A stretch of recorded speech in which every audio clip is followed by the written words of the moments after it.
तो आज जो हमारा टॉपिक होगा वो ये है कि क्या ये धरती, ये आसमान, ये सब कुछ जो कुछ भी दिख रहा है आपको आंखों से, ये सब क्या परमात्मा ने बनाया है?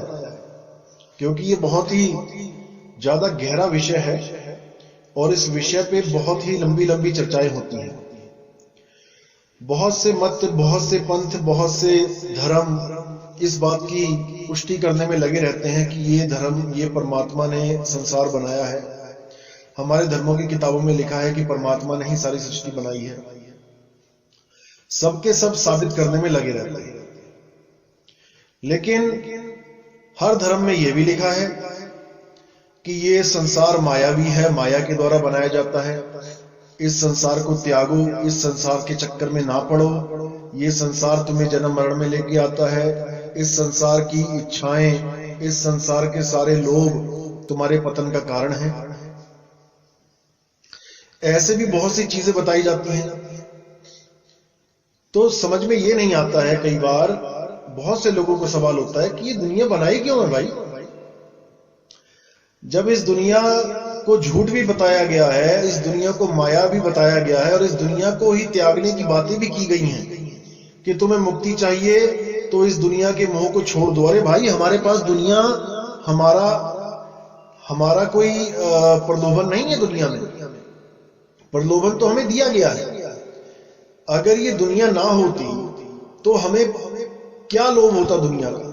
हमारी कैसे इच्छाएं इस दुनिया में अटकती? ये दुनिया जब नहीं थी तब भी तो हम कहीं रहते थे, और जब ये दुनिया नहीं रहेगी तब भी हम कहीं ना कहीं तो होंगे, क्योंकि हम तो अमर बीज हैं। हमारा नाश नहीं होता। आज बहुत से लोग अलग अलग यूट्यूब चैनल के माध्यम से बताते हैं कि ये दुनिया परमात्मा ने बनाई है, ये दुनिया से पहले हम नहीं थे, ये दुनिया बनी है तभी हमारा जन्म हुआ है, मां के पेट से हमारा जन्म हुआ है। ये अधूरा ज्ञान है भाई। गीता में भी साफ बोला गया, हे अर्जुन, ऐसा कोई वक्त नहीं था जब मैं, तू या ये राजा नहीं थे।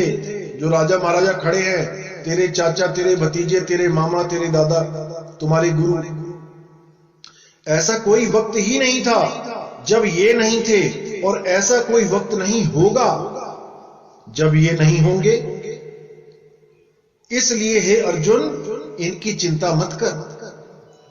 ये मत सोच कि तू इन्हें मार देगा, ये खत्म हो जाएंगे। ये कभी खत्म नहीं हो सकते। ये अमर बीज हैं। जीवात्मा अजर अमर अविनाशी है। ये मरती जन्मती नहीं है। और जो आत्मा को ये सोचता है कि एक दिन मर जाएगी और या उसको कोई मार देगा या वो किसी को मार देगी, तो वो दोनों ही अज्ञान में जी रहे हैं। इस आत्मा को ना तो कोई शस्त्र काटने का सक्षम रखता है, ना कोई अग्नि जलाने की, ना ही हवा सुखा सकती है, ना ही पानी भिगो सकता है।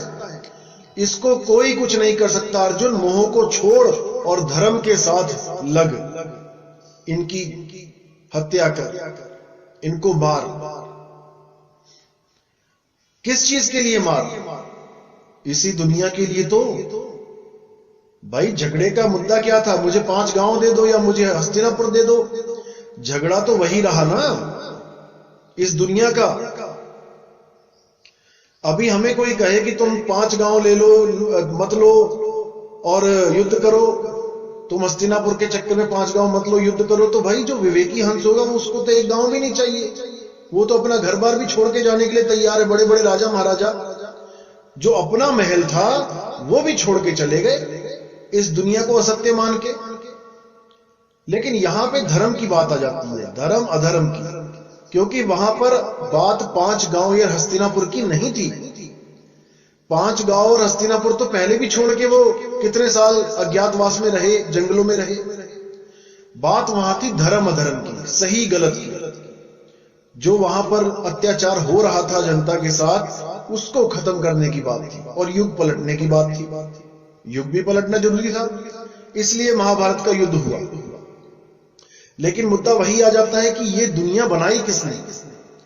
क्योंकि जब तक ये दुनिया बनाने वाले का समझ में नहीं आया, जब तक आप निकल नहीं सकते।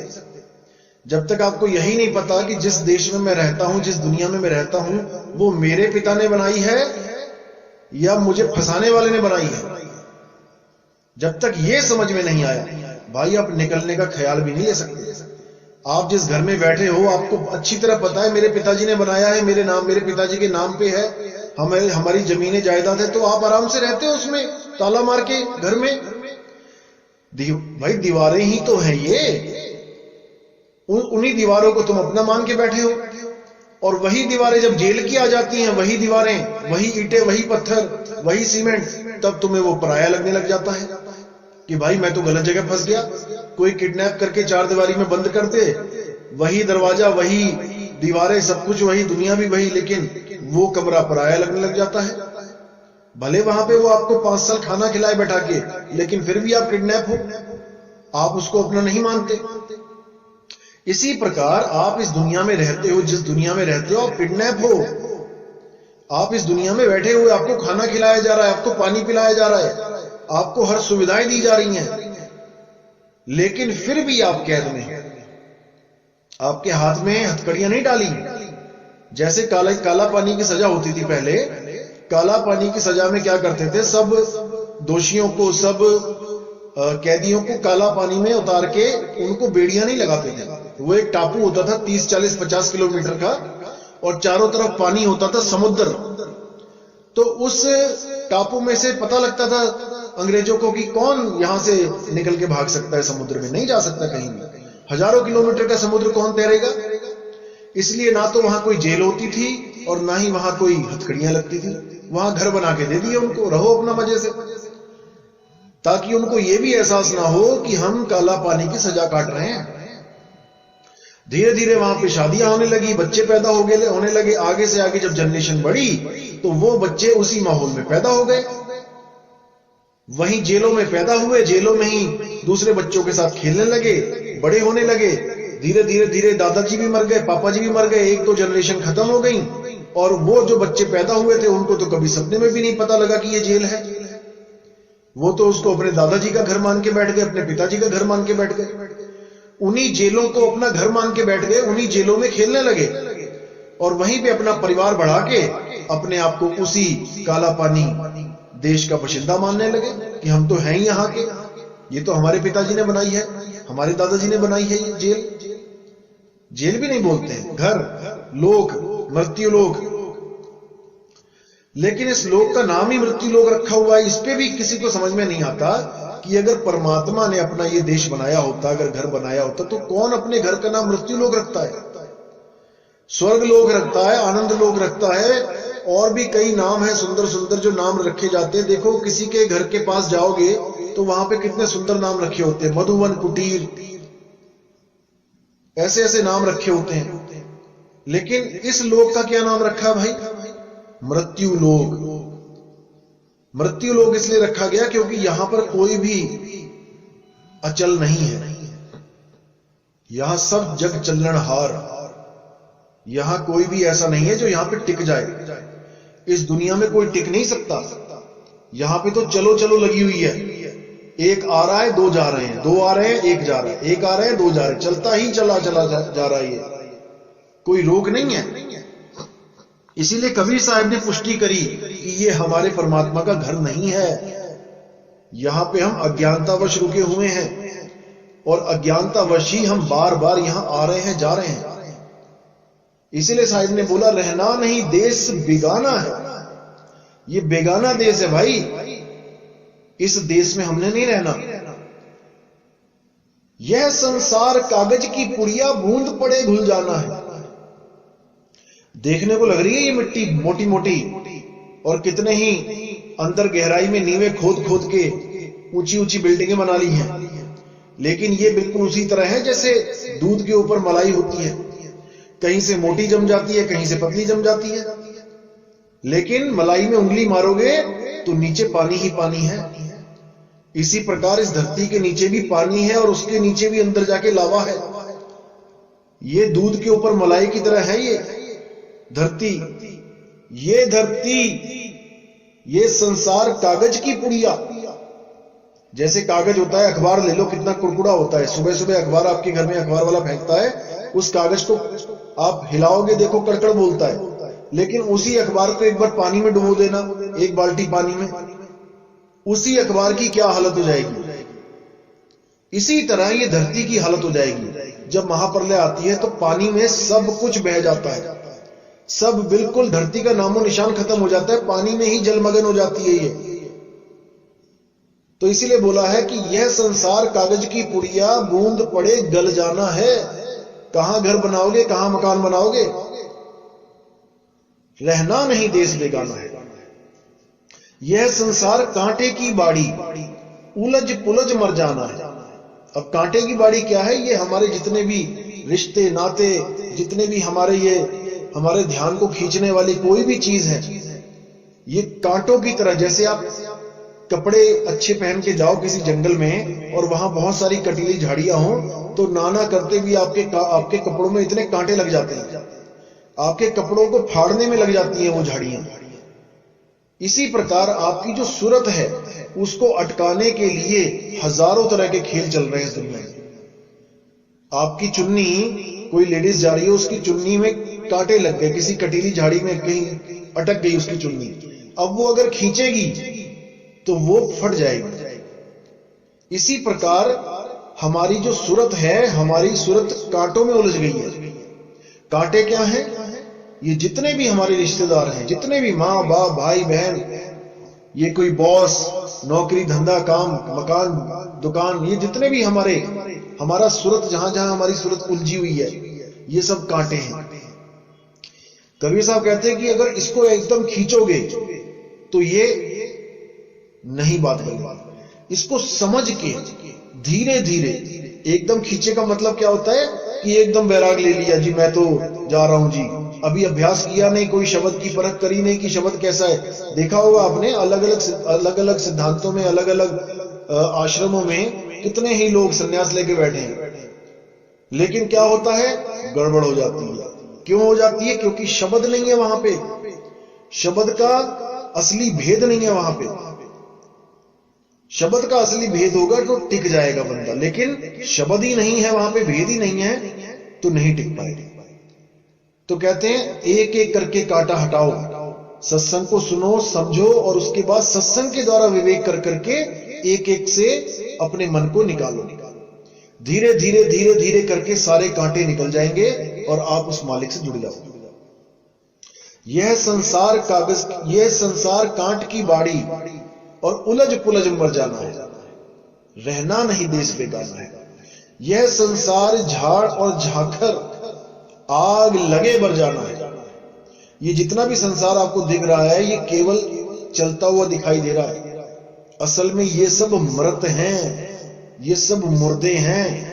हम एक दूसरे को जिंदा समझ रहे हैं कि ये भी जिंदा है, वो भी जिंदा है, जो चल रहा है वो जिंदा है, जो मर गया वो मृत है, लेकिन ऐसा नहीं है।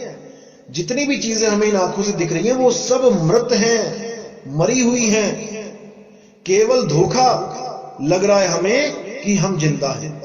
यही चीज अर्जुन को भी समझाई गई कि हे अर्जुन, जो तुम्हें ये सब दिखाई दे रहे हैं ये पहले से ही मरे हुए हैं, क्योंकि जो चीज मृत है तुम उसी को देख सकते हो, जो चीज अमर है तुम्हारी दृष्टि उसको नहीं देख सकती। तुम्हें क्या दिखाई दे रहा है? ये 5 तत्वों का शरीर, उसमें खून निकलता दिखाई दे रहा है, हवा चलती, सांस चलती दिखाई दे रही है, गर्मी दिखाई दे रही है, थर्मामीटर से नाप रहे हो। ये सब जो भी चीजें दिख रही हैं भाई, ये तो मृत हैं। इनको जो चला रहा है उसको देखो, वो कौन है? वो है अमर जीव, वो अमर जीव है। जब तक अमर जीव को नहीं जान पाओगे कि जीव अमर है, कैसे इस शरीर में फंसा, कौन से द्वार में से इस शरीर में आया और कौन से द्वार से वापस जाएगा, जब तक इसका बोध नहीं होगा, जब तक बात नहीं बनेगी। अब कोई कहता है कि ये नाभि द्वार से आया, कोई कहता है ये हृदय से आया। कुछ लोग स्वास्तिक, आपने स्वास्तिक देखा होगा, स्वास्तिक में क्या होता है? स्वास्तिक एक ऐसी चीज है जो वेदों में पुराणों में भी आई है। अब कुछ लोग स्वास्तिक को लेके बैठ जाते हैं कि स्वास्तिक ही सार शब्द है, स्वास्तिक 52 अक्षरों से परे है, स्वास्तिक ही सब कुछ है। इस स्वास्तिक के ऊपर भी सत्संग करूंगा। तो कुछ लोग स्वास्तिक को मानने लग जाते हैं कि स्वास्तिक की वजह से ये जीवन चल रहा है, वही सार शब्द है। और स्वास्तिक में 4 हिस्से होते हैं, 4 चैम्बर, उसको हृदय बता दिया जाता है कि हृदय में जैसे 4 चैम्बर होते हैं, स्वास्तिक के 4 चैम्बर एक ही बात है, यानी हृदय में ही परमात्मा का वास है। क्योंकि गीता में भी बोला गया है कि मैं सब जीवों के हृदय में वास करता हूं, लेकिन जीवों के हृदय में बोला गया है, जीवों के शरीर के हृदय में नहीं बोला गया है। जीवों का हृदय अलग होता है और शरीर का हृदय अलग होता है। शरीर का हृदय होता है नाशवान और जीवों का हृदय होता है वो अविनाशी, वो आत्मा, शुद्ध चैतन्य स्वरूप आत्मा, जिसमें परमात्मा का वास बताया जाता है। तो इसलिए साहिब ने फिर बोला कि यह संसार झाड़ और झाकड़ आग लगे बर जाना है, कहे कबीर सुनो भाई साधु सतगुरु नाम ठिकाना है। कि अगर तुम्हारा कोई ठिकाना है इस दुनिया में तो भाई वो केवल नाम है। अगर वो नाम तुम्हें मिल जाए फिर तुम्हारी सूरत को एक ठिकाना मिल जाएगा। अभी सूरत कहां रहती है? अभी इस शरीर में रहती है, देह में रहती है, और हर अवस्था में अलग अलग स्थानों पे रहती है। जैसे जागृत में आंखों में रहती है, स्वप्न में कंठ में रहती है, सुषुप्ति में हृदय में रहती है, ऐसे ही अलग अलग अवस्थाओं में अलग अलग स्थानों पे रहती है। इसके बारे में भी मैं पूरा सत्संग करूंगा, हर चीज समझ में आएगी। लेकिन जब शरीर त्याग देती है तब कहां रहती है? मुद्दा यह है, शरीर त्यागेगी और ठिकाना नहीं मिलेगा तो वापस किसी ना किसी शरीर में प्रवेश करेगी। जैसे आपका 5 करोड़ का मकान है, 10 करोड़ का मकान है, 20 करोड़ का मकान है, एकदम ढह गया, भूकंप आया, ढह गया। अगर बैंक में पैसे हैं तो दोबारा बना लोगे, अगर पैसे नहीं है तो क्या करोगे? तो किसी ना किसी गुफा में, किसी ना किसी पेड़ के नीचे, कहीं ना कहीं पल्ली लगा के, कोई बरसात से बचने के लिए तरपाल लगा के, कोई ना कोई छोटा मोटा कमरा तो बना ही लोगे, क्योंकि हमें बिना शरीरों के रहना नहीं आ रहा है। हम कहीं ना कहीं शरीर ढूंढेंगे और शरीर ढूंढेंगे तो हम देह में आ जाएंगे। इसीलिए साहिब कह रहे हैं कि शरीर त्यागने से पहले अपने रहने का इंतजाम कर लो। कहां रहना है? कहे कबीर सुनो भाई साधो सतगुरु नाम ठिकाना है। जो नाम है वही तुम्हारा ठिकाना है, उसी नाम में जाके समाना है। और वो नाम कभी नाश नहीं होता, उस नाम का कभी नाश नहीं होगा, क्योंकि वो सत्य है, सत्य नाम है। उसी सत्य नाम में जब आपकी सूरत लग जाएगी, आप इस देही को ऐसे छोड़ दोगे जैसे किराए के कमरे को तब छोड़ दिया जाता है जब हम अपने घर को जाते हैं खुशी खुशी। कोई बंदा किसी दूसरे शहर में पूरा सारी उम्र काम किया उसने, अब जब वो रिटायर हो गया, सरकार ने पैसे दे दिए, तब वो क्या कर रहा है? उस शहर को, उस घर को, उस किराए के मकान को, सरकारी क्वार्टर को खुशी खुशी छोड़ रहा है और अपने घर को जा रहा है। इसीलिए बोला गया कि संत मुए क्या रोइए, जो अपने ग्रह को जाए रोवो साकट बापुरा, जो हाटो हाट बिकाए। संत किसको बोला गया है? जो अपने घर की जानकारी रखता है, जो खुद भी जानता है मैं कहां जाऊंगा, और अपने शिष्यों को भी वो भेद बता के जाता है कि बेटा अगर तुमने भी वापस आना हो घर को, तुम ये काम कर लेना, ये चीज अच्छी तरह समझ लो, अगर तुमने भी वापस जाना है तो कहते संत मुए क्या रोइए, जो अपने ग्रह को जाए, जो अपने मालिक के पास जा रहा है, जो अपने असली घर को जा रहा है, उसके मरने पे क्या रोते हो भाई? वो तो खुशी खुशी जा रहा है। रोवो साकट बापुरा, उस आदमी के रोने पे शोक मनाओ जिसने ना तो कभी परमात्मा की चर्चा करी, ना ही उसने कभी किसी गुरु से ज्ञान प्राप्त किया। जैसे तैराक बच्चे हैं, 100 तैराक बच्चे हैं और एक बच्चा जिसने तैराकी नहीं सीखी, उन 101 बच्चों को जब पानी में फेंक दिया गया तो रोना किसके लिए है? उसके लिए है जो तैरना नहीं जानता। गिरे सभी पानी में हैं, लेकिन उन 100 बच्चों के लिए कोई नहीं रो रहा है, क्योंकि उनको तैरना आ गया।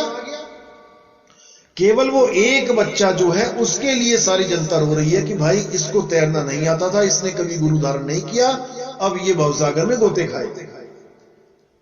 तो इसीलिए साहिब ने बोला कि जिस मरने से जग डरे और मेरे मन आनंद, मरने पर ही पाइए पूर्ण परमानंद। आज जो लोग कहते हैं कि शरीर के अंदर ध्यान लगाओ, त्रिकुटी में ध्यान लगाओ, ये त्रिकुटी जो होती है ये योगियों का 10वां द्वार होता है। कुछ लोग गलत फहमी में डाल रहे लोगों की योगियों का 10वां द्वार वो है, कोई और है। नहीं, जितने भी योग पंथ चल रहे हैं A to Z सब इसी को 10वां द्वार बोलते हैं। किसी भी बड़े बड़े संत महात्मा की किताबें देख लेना, वो 10वां द्वार इसी को ही बोला गया।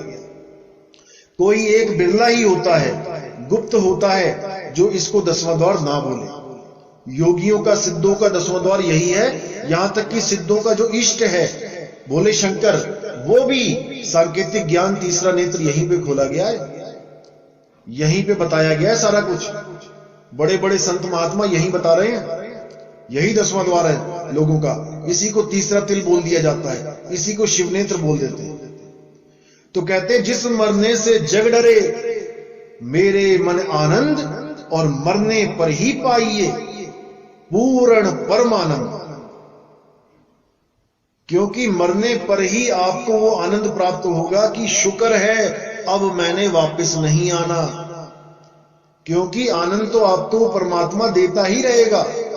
जब आप भजन पे बैठोगे और अपना सूरत को शब्द में ध्यान लगाओगे तो धीरे धीरे वो आपको आनंद देने लगेगा। आपकी चिंताएं, आपका डर खत्म होने लग जाएगा। लेकिन आप बार बार अनुभव करके जब इस शरीर में आओगे तो आपके अंदर यही होगा कि मैं कब जाऊं, कब हमेशा के लिए यहां से छुटकारा पाऊंगा। आनंद तो वो दे रहा है परमात्मा, लेकिन एक लगातार, एक सदा सदा का आनंद तब ही मिल पाता है भाई, जब इस शरीर को सदा के लिए त्याग के अपने स्वरूप में स्थित हो जाओ। उसके बाद ना रहेगा बांस और ना बजेगी बांसुरी। उसके बाद आप वापस नहीं आओगे। सदा सदा के लिए आपकी सूरत शब्द में समा जाएगी। और इस शब्द में समाने के लिए ना तो आपको किसी जाप की जरूरत है, ना अजपा जाप की जरूरत है, और ना ही किसी अनहद नाद की जरूरत है जो कानों में उंगलियां डाल के आप सुनने की कोशिश करते हैं। कानों में उंगलियां कब तक डालोगे? जब तक हाथ है। हाथ कट गया, पैरालाइज हो गया, लकवा मार गया, फिर क्या करोगे? फिर क्या घर वालों को बोलोगे भाई मेरे कानों में उंगलियां डाल देना, मैंने परमात्मा से मिलना है? ऐसा बिल्कुल नहीं। आंख न मूंदो, कान न रूंदो, तनिक कष्ट मत धारो, खुले नयन पहचानो हंस हंस, सुंदर रूप निहारो। खुले नयन होगा, नयन खुले होंगे संसार की तरफ। संसार में सब 5 तत्व दिखाई दे रहे हैं, लेकिन सूरत कहां होगी? 5 तत्वों से परे। कुछ लोग सोचते हैं कि अगर उस दरवाजे से निकल जाएंगे तो आगे भी प्रकृति मंडल है। अरे नहीं भाई, वहां प्रकृति मंडल नहीं है। प्रकृति मंडल केवल वहां तक है जहां तक तुम्हारी दृष्टि जा रही है, तुम्हारी, ना कि सामने वाले की। ये बहुत गुप्त रहस्य है। इस गुप्त रहस्य को तब जानोगे जब तुम्हें शब्द का अनुभव हो जाएगा। तब पता लगेगा कि वहां न जल है, न पानी है, न हवा है, न अग्नि है, न आकाश है। वहां 5 तत्वों से न्यारी अवस्था है वो शब्द में, शब्द की अवस्था है वो। वहां 5 तत्व नहीं है। लेकिन ये अनुभव का विषय है, करने का विषय है, कथनी का विषय नहीं है। तो इसको अच्छी तरह समझ के परमात्मा के सही रास्ते पर चलना है। दुनिया क्या कहती है उसको कहने दो। दुनिया ने तो अड़चने डाली ही हैं, अब भी डालेंगी, कोई बात नहीं। हमने अपने रास्ते पे चलते जाना है, हमने सत्य का साथ देना है। तो आज का सत्संग यही समाप्त करते हैं। बोले सतगुरु बंदी छोड़ कबीर साहिब की जय।